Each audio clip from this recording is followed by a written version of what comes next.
Landfall. At the start, with the currents flowing in the wrong direction and Fokir laboring alone at the oars, the going was painfully slow. Pia was not surprised when, after an hour of rowing, she checked the boat's position on the GPS and found that they had traveled only 3 kilometers. It struck her then, belatedly, that Fokir might have yet another pair of oars. On signaling the question, she was glad to discover he did. They were stored underfoot in the boat's bilges. The oars were no less crudely crafted than the boat itself. They consisted of 2 oblong pieces of wood nailed awkwardly to a couple of shorn mangrove branches. There were no oarlocks on the gunwales, and the handles had to be engaged in little protrusions of wood. When Pia dipped the oars in the water, the current twisted them around and nearly tore them from her grip. It took her a while to grow used to the feel of them, but with 2 of them rowing, the pace quickened. As the hours wore on, Pia found it increasingly difficult to keep going. A crop of blisters appeared on her hands, and her face and neck seemed marbled with salt. Toward sunset, she pulled in her oars and yielded to a temptation to ask how much longer it would be before they arrived in their destination. Lucy Barry. Fokir had been rowing almost without a break since morning, but she was still unable to see any signs of tiredness in him. Now, pausing briefly to glance over his shoulder, he pointed to the tongue of land just visible in the distance. Its defrosted shoreline marked it out from other islands in the vicinity. It was heartening to have the place finally within sight, but Pia knew it would be a while yet before they made landfall, and she was right. By the time they had moored the boat and collected their things, the sun had set and darkness was closing in. Fokir picked up one of her backpacks while she carried the other, and they set off in a single file, with Tutul in the lead. Pia's attention was focused on keeping the 2 of them in sight, and she took nothing in of the surroundings until Fokir came to an abrupt halt and pointed ahead. Mashima, he said, and she saw he was gesturing towards a flight of steps that led up to a closed door. Was this it? She was wondering what to do next when he lifted the backpack off his shoulders and handed it to her. Then both he and the boy withdrew a little, Fokir with his catch of crabs rolled in a length of netting and Tutul with a bundle of clothes balanced on his head. Fokir motioned to her again to step up to the door, and Pia sensed now, from the incline of their bodies, that they were poised to turn away, leaving her where she was. Suddenly she was panic-stricken. "Wait!" she cried. "Where are you going?" She had envisaged many possibilities, but not this. Not that they would just walk away with nothing said, not even a goodbye. Nor had it occurred to her that the prospect of their departure would result in such an icy feeling of abandonment. "Wait, just a minute." Somewhere in the distance a generator was switched on and a flood of light came pouring out of a nearby window. Pia's eyes had grown unaccustomed to electricity, and she was momentarily blinded by the bright, flat light. Blinking, she dug her fists into her face, and when she opened her eyes again, they were gone, both of them, Fokir and the boy. She remembered that she hadn't given Fokir any money for bringing her here. How would she ever find him again? She didn't know where he lived. She didn't even know his full name. Cupping her hands around her mouth, she shouted into the darkness, "Fokir!" "Que?" The answer was spoken in a woman's voice, and it came not from ahead of her, but from behind. Then the door swung open, and Pia found herself facing a small, elderly woman with wispy hair and gold-rimmed eyeglasses. "Que?" Collecting herself quickly, Pia went up the steps. "Please excuse me, I don't know if I've come to the right place. I'm looking for Mashima." She said this in a rush, not knowing whether she would be understood or not. There was an awkward moment during which Pia felt herself to be subjected to a shrewd and searching scrutiny. The gold-rimmed glasses rose and fell as they took in her salt-streaked face and muddy cotton pants. Then, to her great relief, she heard a voice say, in soft, flooding English, "You are indeed in the right place. But tell me, who are you?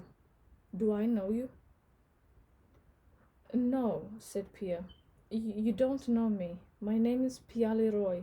I met your nephew on the train." "Can I?" "Yes, can I? He invited me to visit." "Well, do come in. Can I will be down any minute." She stepped aside to let Pia through. "How did you find your way here? Surely you didn't come alone." "No," said Pia. "I'd have never been able to find you on my own." "Then who brought you? I didn't see anyone outside." "They left just as you opened the door." Before Pia could say any more, the door swung open and Kanai stepped into the doorway, squinting in surprise. "Pia? Is that you?" "Yes, it is." "So you made it after all." "That's right." "Good." He gave her a broad smile.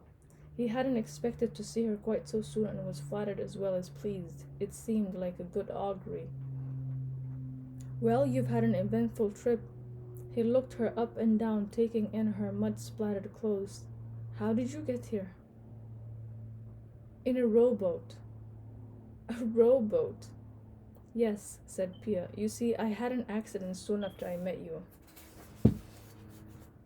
In a few short sentences, Pia told them about the events that had led to her fall from the launch, and then the fisherman jumped in after me. I don't know what would have happened if he hadn't.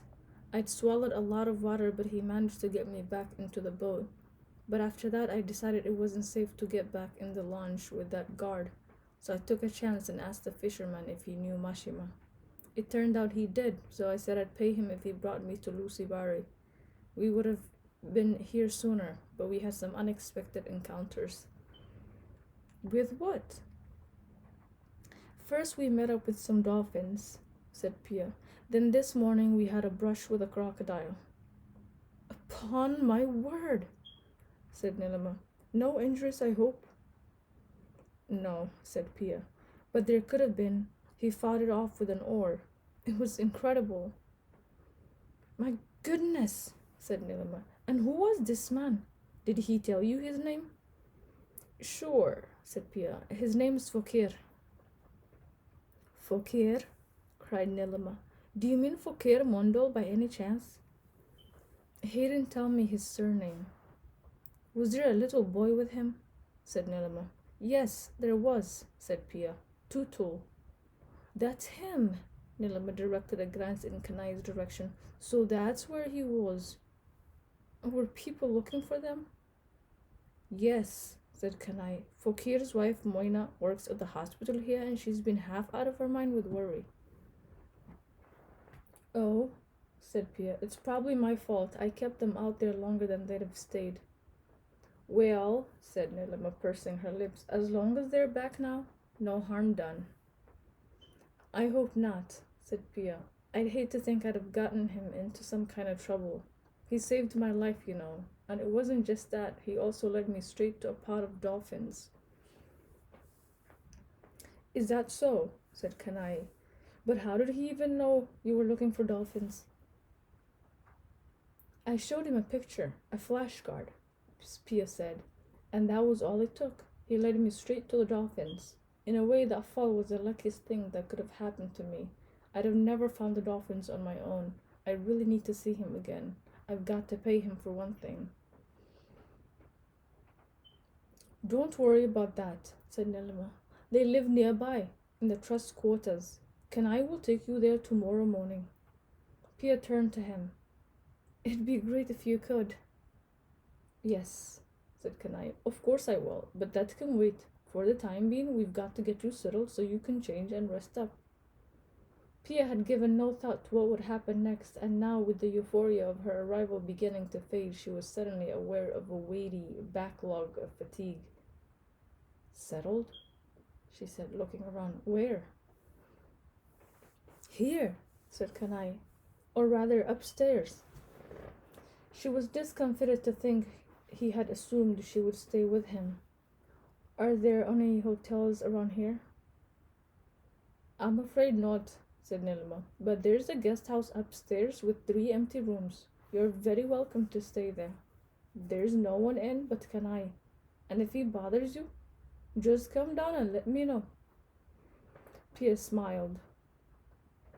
I'll be fine. I know how to look after myself. But she was glad the invitation had come from Mashima. Somehow it made it easier to accept. Thank you, she said. I'd really appreciate a good night's rest. Are you sure I won't be in your way if I stay a couple of days? Stay as long as you like, said Nilima. Kanai will show you around. Come on, said Kanai, reaching for one of her backpacks. It's this way. He led her upstairs, and after pointing out the kitchen and bathroom, unlatched a door and switched on a neon light. The bedroom was no different from his own. There were 2 narrow beds in it, each equipped with its own mosquito net. The replastered cement walls were blotchy with damp spots and cracks left behind by the last monsoon. On the far side she saw On the far side was a barred window that looked out over the rice fields that adjoined the trust compound. Will this do? Said Kanai, depositing her backpack on one of the beds. Pia stepped in and looked around. Although bare in appearance, the room was comfortable enough. The sheets were clean, and there was even a towel lying neatly folded at the root of the bed. By the window stood a desk and a straight-backed chair. The door, she was glad to note, had a sturdy latch that could be attached from the inside. This is more than I expected, Pia said. Thanks so much. Kanai shook his head. You don't have to thank me, he said. It'll be nice to have you here. I was getting a bit lonely on my own. She didn't know what to make of this, so she gave him a neutral smile. Anyway, I'll leave you to settle in, said Kanai. I'll be upstairs in my uncle's study. Knock if you need anything.